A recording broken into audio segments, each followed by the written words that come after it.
ಪ್ರಿಯ ವೀಕ್ಷಕರೇ, ಎಲ್ಲರಿಗೂ ನಮಸ್ಕಾರ. ಕಲ್ಯಾಣ ಕರ್ನಾಟಕ ಕನ್ನಡಿ ಸುದ್ದಿವಾಹಿನಿಗೆ ಸ್ವಾಗತ. ಇವತ್ತೊಂದು ವಿಶೇಷವಾದಂತಹ ದಿನ ಅಂತಲೇ ನಾವು ಭಾವಿಸಬೇಕು. ನಾಡು ಕಂಡ ಮುತ್ಸದಿ ರಾಜಕಾರಣಿ MP ಪ್ರಕಾಶ್ ರವರ ಜನ್ಮದಿನ ಇವತ್ತು. 85ನೇ ವರ್ಷದ ಜನ್ಮದಿನಾಚರಣೆಯನ್ನು ಅವರ ಅಭಿಮಾನಿಗಳು, ಕುಟುಂಬ ವರ್ಗದವರು ಅತ್ಯಂತ ಖುಷಿಯಿಂದ, ಸಂಭ್ರಮದಿಂದ 85ನೇ ವರ್ಷದ ಜನ್ಮದಿನಾಚರಣೆಯನ್ನು ಆಚರಿಸಿದರು. ಅಭಿಮಾನಿ ಬಳಗ ಹಾಗೂ ಅವರ ಪುತ್ರಿ ವೀಣಾ ಡಾಕ್ಟರ್ ಮಹಾಂತೇಶ್ ಅವರು ಆಸ್ಪತ್ರೆಗೆ ತೆರಳುವುದರ ಮೂಲಕ ಅಲ್ಲಿನ ರೋಗಿಗಳಿಗೆ ಹಣ್ಣು, ಬ್ರೆಡ್ ವಿತರಿಸುವುದರ ಮೂಲಕ ಹುಟ್ಟುಹಬ್ಬದ ಆಚರಣೆಯನ್ನು ಮಾಡಿದರು. ನಂತರ ರಂಗಭಾರತಿ ಕಲಾಮಂದಿರದಲ್ಲಿ ಕೇಕ್ ಕಟ್ ಮಾಡುವುದರ ಮೂಲಕ ಏನು MP ಪ್ರಕಾಶ್ ಪ್ರತಿಷ್ಠಾನ, ರಂಗಭಾರತಿ ಪ್ರತಿಷ್ಠಾನ, ಆ ಒಂದು ಎಲ್ಲ ಪ್ರತಿಷ್ಠಾನದಿಂದ ಬ್ಯೂಟಿ ಪಾರ್ಲರ್, ಹೊಲಿಗೆ ಯಂತ್ರ, ವಿವಿಧ ತರಬೇತಿಗಳನ್ನು ನೀಡಲಾಗ್ತಾ ಇದೆ. ಆ ಎಲ್ಲ ವಿದ್ಯಾರ್ಥಿಗಳಿಗೆ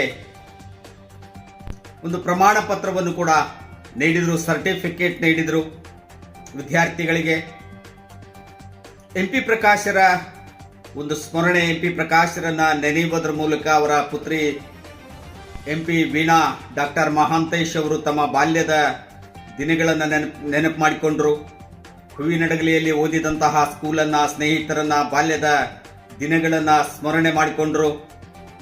MP ಪ್ರಕಾಶ್ ರವರ ಬಗ್ಗೆ ಹೇಳೋದಾದ್ರೆ, MP ಪ್ರಕಾಶ್ರು ನಿಜಕ್ಕೂ ಕೂಡ ಅದು ಯಾರು ಏನೇ ಹೇಳಿದ್ರು ಕೂಡ, ಯಾರು ಏನೇ ಟೀಕೆ ಮಾಡಿದ್ರು ಕೂಡ, ಯಾರು ಏನೇ ವ್ಯಂಗ್ಯವಾಗಿ ಮಾತನಾಡಿದ್ರು ಕೂಡ MP ಪ್ರಕಾಶ್ರು ನಿಜಕ್ಕೂ ಕೂಡ ಮುತ್ಸದಿ ರಾಜಕಾರಣಿ ಅಂತಾನೆ ಹೇಳಬೇಕು. ಅದರಲ್ಲೂ ಇವತ್ತಿನ ರಾಜಕಾರಣ, ಇವತ್ತಿನ ಕಾಲಘಟ್ಟದ ರಾಜಕಾರಣ ನೋಡಿದ್ರೆ ಇನ್ನೂ ಕೂಡ ಅವರು ಬಹಳಷ್ಟು ಮುತ್ಸದಿತನವನ್ನು ತೋರಿದ್ರು ರಾಜಕಾರಣದಲ್ಲಿ ಅಂತಾನೆ ಹೇಳ್ಬೋದು. MP ಪ್ರಕಾಶರಿಗೆ ರಾಜಕಾರಣ ಏನವರಿಗೆ ಮುಳ್ಳಿನ ಹಾಸಿಗೆ ಆಗಿತ್ತು, ಅದೇನು ಹೂವಿನ ಹಾಸಿಗೆ ಆಗಿರಲಿಲ್ಲ.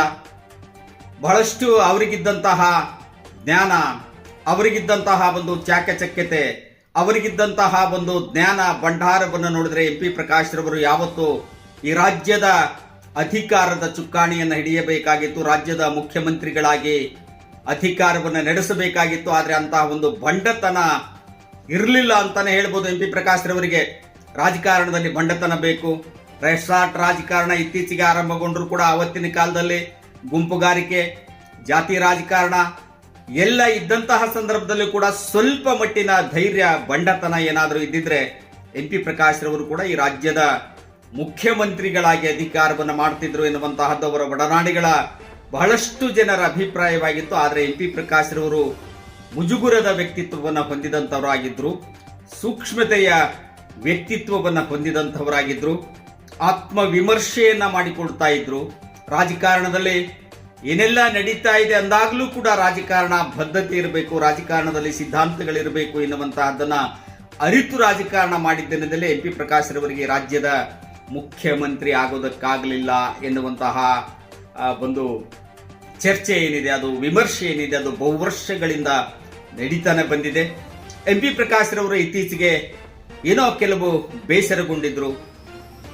ಆಡಳಿತ ವ್ಯವಸ್ಥೆಯ ಬಗ್ಗೆ, ಭ್ರಷ್ಟಾಚಾರದ ಬಗ್ಗೆ, ಜಾತಿ ವ್ಯವಸ್ಥೆಯ ಬಗ್ಗೆ ಎಲ್ಲೋ ಒಂದ್ ಕಡೆ ಅವರಿಗೆ ಬೇಸರ ಇತ್ತು.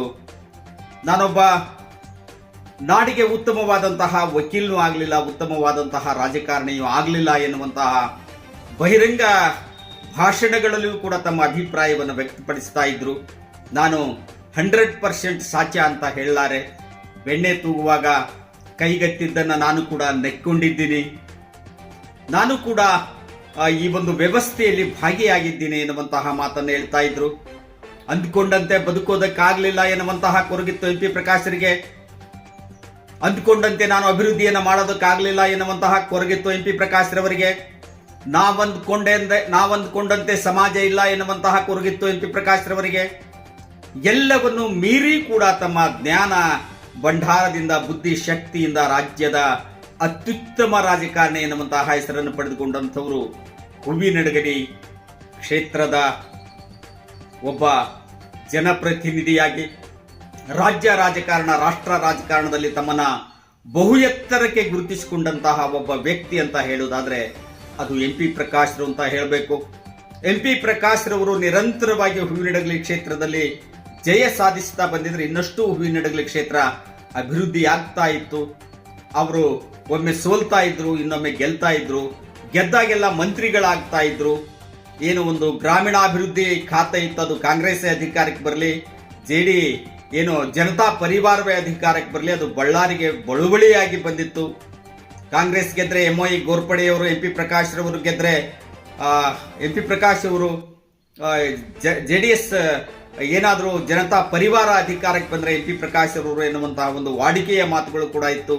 ಸಿಂಗ್ತಾಲು ರೈತ ನೀರಾವರಿ ಯೋಜನೆ, ಬಹಳಷ್ಟು ಅಭಿವೃದ್ಧಿ ಕೆಲಸಗಳನ್ನ ಆವತ್ತು ಅವರು ಸಾರಿಗೆ ಸಚಿವರಾದಂತಹ ಸಂದರ್ಭದಲ್ಲಿ ಬಸ್ ಸ್ಟ್ಯಾಂಡ್ ಮತ್ತು ಬಸ್ ಡಿಪೋದ ನಿರ್ಮಾಣ ಏನಿದೆಯಲ್ಲ, ಇದು ಯಾವತ್ತೂ ಕೂಡ ಯಾರು ಮರೆಯುವಂತಹದ್ದಲ್ಲ. ನಂತರದ ದಿನಮಾನಗಳಲ್ಲಿ MP ಪ್ರಕಾಶ್ ರವರು ಒಮ್ಮೆ ಸೋಲು ಒಮ್ಮೆ ಗೆಲುವಾದ್ರಿಂದ ಅವರಂದುಕೊಂಡಂತೆ ಅಭಿವೃದ್ಧಿ ಆಗಲಿಲ್ಲ ಅನ್ನುವಂತಹದ್ದನ್ನು ಬಿಟ್ರೆ, ಸೋತ ಸಂದರ್ಭದಲ್ಲಿಯೂ ಕೂಡ ಅವರು ಆಕ್ಟಿವ್ ಆಗಿ ಇರ್ತಾ ಇದ್ರು. ಗೆದ್ದ ಸಂದರ್ಭದಲ್ಲಿ ಕೂಡ ಜನಪರವಾದಂತಹ ಚಿಂತನೆಗಳನ್ನ ಮೈಗೂಡಿಸಿಕೊಂಡು ಅಭಿವೃದ್ಧಿಯನ್ನು ಮಾಡ್ತಾ ಇದ್ರು.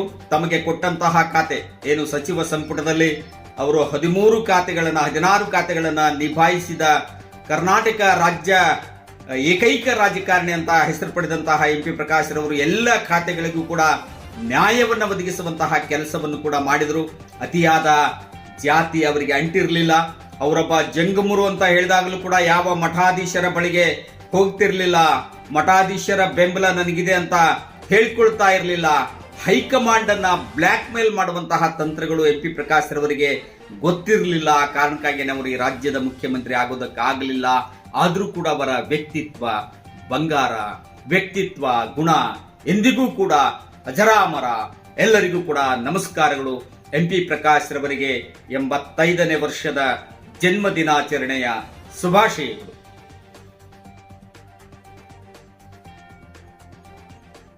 ಸಾಮಾಜಿಕವಾದಂಥ ಕೆಲಸವನ್ನು ಮಾಡಿದ್ದು ಅದರ ಪರಂಪರೆಯನ್ನು ಮುಂದುವರಿಸೋಣ ಮತ್ತು ಕಿಂಚಿತ್ತಾದರೂ ಸಂಕೋಚ ಪಡುವಂಥ, ಕಿಂಚಿತ್ತಾದರೂ ಮೌಲ್ಯಗಳನ್ನು ಗೌರವಿಸುವಂಥ ಗುಣವನ್ನು ನಾವಾದರೂ ಬೆಳೆಸ್ಕೊಳ್ಳೋಣ ಅನ್ನುವಂಥ ಮಾತನ್ನು ಹೇಳಿ ಭಾಗವಹಿಸಿರುವಂಥ ಎಲ್ಲರಿಗೆ ನಾವು MP ಪ್ರಕಾಶ್ ಕುಟುಂಬದ ಪರವಾಗಿ, ಸಮಾಜ ಭಿತ್ತಿ ಟ್ರಸ್ಟ್ ಪರವಾಗಿ, ಪ್ರತಿಷ್ಠಾನದ ಪರವಾಗಿ, ರಂಗಭಾರತಿ ಪರವಾಗಿ ನಿಮ್ಮೆಲ್ಲರ ಕೂಡ ಅಭಿನಂದನೆಗಳನ್ನು ಸಲ್ಲಿಸಿದ್ದೇನೆ. ಒಂದು ಕಾರ್ಯಕ್ರಮದಲ್ಲಿ ನಿಮ್ಮೆಲ್ಲ ಸಂತೋಷವನ್ನು ಮಾಡಿಕೊಂಡು ನಮ್ಮೆಲ್ಲರ ಸಂತೋಷ ಅನ್ನುವಂಥ ಮಾತನ್ನು ಹೇಳಿ ನಾನು ಮಾತು ವಿರಾಮ ಕೊಡ್ತೇನೆ. ನಮಸ್ಕಾರ. ನೀವು ಕರ್ಕ ಹೋಗಿ ನಾವೇ ಕರ್ಕ